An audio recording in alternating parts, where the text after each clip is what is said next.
Non, mais il n'y a qu'à toi qu'il arrive des histoires pareilles. Hein. Non, oui, aussi, oui. Alors tu me racontes, mais non, mais explique-moi toute l'histoire depuis le début. Bon, elle vient à Boileau, elle frappe. Tac, tac, tac. Boileau, c'est l'école de musique où voilà, ta sœur l'école de travaille. musique, je suis en cours. Je lui dis, vous allez attendre parce qu'elle me demande, est-ce que vous pensez qu'à mon âge, je pourrais faire du piano? Parce qu'elle me dit, j'ai un sérieux handicap. Je dis, il n'y a pas de problème, je prends même les handicapés. Bon. Et alors, étant toi-même handicapé. je lui dis, vous allez faire un petit cours d'essai après. Alors, elle vient vers le piano, je lui dis, bon, bah, je vais vous prendre. Et elle se met au piano, elle enlève son machin, elle met ses deux mains, alors la main bionique à la main droite. Mais quoi la main bionique, explique? Ah bah, c'est-à-dire que sa main, elle était toute faite, je vais dire bionique, avec les... Mais ça veut dire quoi bionique? Ah bah, c'est-à-dire robotisée, une main robotisée. Et elle m'a dit, regardez ce que je peux faire. Elle avait commencé. C'était des gris, très fins et articulés comme ça. Mais bionique, c'était un robot. Avec une main très fine. Et puis elle a dit, je vais vous faire do ré mi fa. Elle connaissait la musique. Alors elle fait clic, clic, clic, clic, clic. Elle dit, qu'est-ce que je peux faire avec ça? Alors moi, j'ai repris mon souffle. J'ai dit, il n'y a pas de problème. Hein. Moi, je peux le prendre. Et elle m'a dit, je vais vous raconter une histoire. Mais décris-moi cette bionique, j'ai jamais vu un truc. Bah, c'était alors les doigts très fins, articulation, et ça faisait. Ça faisait du bruit quand elle levait les doigts. Bien sûr. Et tu avais des câbles et tout, et c'était en métal. Ça faisait ça. Mais c'était en métal. En métal, ça faisait ça. Et ça, elle avait même pas de cire dessous pour amortir. Non, rien. Elle a enlevé tout ça. Ça faisait des claquettes, alors clac. Voilà, ça fait ça. Je sais même pas, ça fait ça. Ça faisait même pas le son des pianos. Mais non, on n'entendait que les claquements C'était fin au bout. Mais c'est horrible. C'était... Bon alors qu'est-ce qui lui est arrivé Alors, elle m'a dit, il m'est arrivé quelque chose au Kenya. La première fois, j'étais allée dans une espèce de zoo où il y avait elle m'a dit des tigres. Et le gardien m'avait dit de ne pas s'approcher du tigre. Parce qu'il n'y avait pas, comme maintenant, toute la sécurité. Elle s'est approchée, cette conne. La première journée, elle s'est approchée. Et elle adorait les tigres, elle adore les félins. Et le gardien lui a dit, il ne faudra pas vous approcher parce qu'il faut une licence de sécurité. Elle est allée la première journée, elle a vu les tigres et tout ça. Et puis la deuxième journée, elle dit, je vais revenir faire des photos. Alors le problème, c'est qu'elle est venue, elle s'est approchée du tigre. Il paraît que le tigre, c'est puissant. Et elle a demandé au gardien, au loin, et le gardien lui avait dit, ne vous approchez pas pour les photos, vous êtes beaucoup trop près. Alors, et elle cherchait le moment, tu vois, elle avait sa main juste, voilà, où il y avait l'entourage du tigre, et le tigre passait à travers. Alors, elle cherchait, le tigre, il a certainement eu peur, elle a mis sa main, il a arraché le bras de ce coup. Le bras était à l'intérieur du... Elle n'est pas morte d'hémorragie? Elle est tombée dans les pommes. Le gardien a appelé machin, ils ont pris le bras sous glaçon. On ne devrait pas rire. Les médias se sont emparés de son histoire. Le bras sous glaçon? Oui. Et tout son bras, elle n'a même pas vu comment c'est parti. Le bras, il était... Même pas une seconde, elle ne sait pas ce qui s'est passé. Le bras, elle l'a arraché. Elle m'a dit, il a une telle puissance, et elle ne s'est pas méfiée du danger de cette lionne. C'est une lionne maintenant. Voilà, non, le tigre, c'est pareil, une lionne pareil. C'est puissant. Et ils lui ont fait, elle est partie à Rome, parce que c'est là où il y a une grande... À Rome? Pour faire une prière? Voilà, faire la transplantation du bras. D'accord. Et elle a eu toute une main robotisée. Elle a dit, ma vie s'est arrêtée là, ce jour-là. Atroce. Et sa vie, c'était s'amuser sur piano.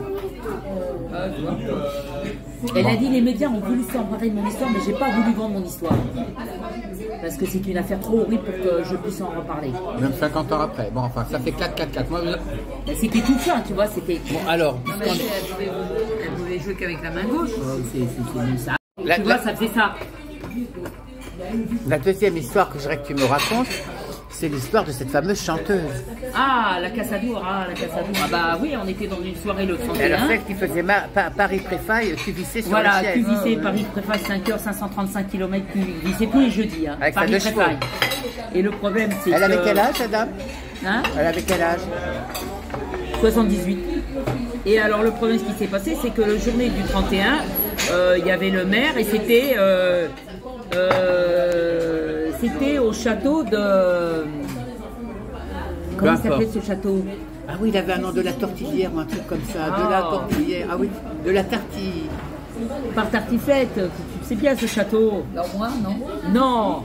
C'était marrant, le château de la tortille. Tarterelle. Le Tarterelle. Et ça me faisait rire ce nom. C'était le château de Tarterelle. Le Tarterelle. Et donc ils avaient prévu le cocktail. Il y avait les bouteilles de champagne, etc. On était dans les coulisses. Et je lui ai dit, elle était avec sa grande robe, ses sourcils faux, très belle. Avec sa perruque, elle faisait déjà très star, genre Lily, je veux dire, Lollobrigida. Alors elle arrive donc dans le cocktail, et puis il y avait la bouteille de champagne évidemment. Et qu'est-ce qu'elle fait? Elle s'approche et le bouchon tombe, saute sur son œil. Et elle me dit comme ça, je vois plus rien. Mais comment ça, le bouchon, il a sauté comme ça? Il a sauté. Personne ne l'a bouche débouchée? Non, de la puissance, il a sauté sur son œil. Elle ne voyait plus rien après. Elle s'est approchée? Elle s'est approchée, elle a perdu l'œil. C'est pire qu'elle vienne. Ouais. Elle s'approche de l'œil. Il y a eu la directrice, elle a dit, on a appelé le SES, on s'est retrouvés aux urgences. Parce qu'elle a dit, j'ai perdu l'œil, je vois plus rien. Alors du coup, son œil a été perdu. Et perdu, complètement. La pression de l'œil, terminée, le champagne. Donc c'était pas ça la fin, tu me disais, tu m'as raconté la suite, c'était pas drôle. Non, si, elle a perdu son œil et on s'est retrouvés aux urgences. Et après, elle a demandé une attestation au visiteur. Elle a dit, ah non, nous ne sommes pas mis en cause. Ça, c'est vous faites marcher votre assurance Renaissance Pianistique. Nous, on n'y est pour rien. Bah, je lui dis, ah non, moi j'ai passé mon contrat avec Madame Casado. Et aux urgences, elle avait tous ses billets dans sa culotte, tu vois. Parce qu'ils l'ont étalé aux urgences et je l'avais payé avant qu'elle chante. Oh, c'est horrible. Et la pauvre dame, elle avait perdu tout son œil. Mais alors, elle n'a pas perdu de ça après? Non, elle n'a pas perdu ça. Après, elle raconte la suite, c'est ça qui est alors drôle. après, elle a eu une gangrène au pouce. Non, mais bien après ou juste après? Bien après, 8 mois après. Alors, donc, rien à voir. Comme rien à voir, elle ne se soignait pas. Elle a eu une gangrène au pied, du coup, on lui a coupé sa demi-jambe. Donc, comme elle mettait une jambe un petit peu, elle mettait sa robe. Pourquoi sa demi-jambe? Sa jambe? Non, le genou, on lui a coupé le genou. Bon, mais pourquoi tu dois lui couper sa demi-jambe? Bah, c'est la demi qu'on lui a coupé quand même. Oui, d'accord, ok. Et après, elle avait mis une robe et ça flottait. Et elle m'a dit, le médecin m'a donné une rééducation, une jambe en bois. Et donc le problème, elle a dit, comme ça, je pourrais faire les spectacles, j'ai besoin de jouer. Alors, oh, la comment tu vas t'y prendre? Alors elle a mis son truc et je lui ai dit, c'est difficile d'aller sur scène comme ça faisait clac, clac, tu sais, ça faisait un peu... Allez, clac, ça faisait une prochaine, tu vois. Allez, une autre. Voilà, et une autre. Et comme une ne suffisait pas, l'autre jambe a pris le relais de la gangrène et rebelote 2 jambes. Alors, c'était Madame Tron à l'hôpital. Alors, elle m'a dit, est-ce que tu crois que je pourrais faire un spectacle comme ça? J'ai dit, moi je veux bien, mais là c'est assez compliqué. Elle en voulait. Ah, c'était triste. Non, mais c'est triste, là. Ça me fait même plus rire, là.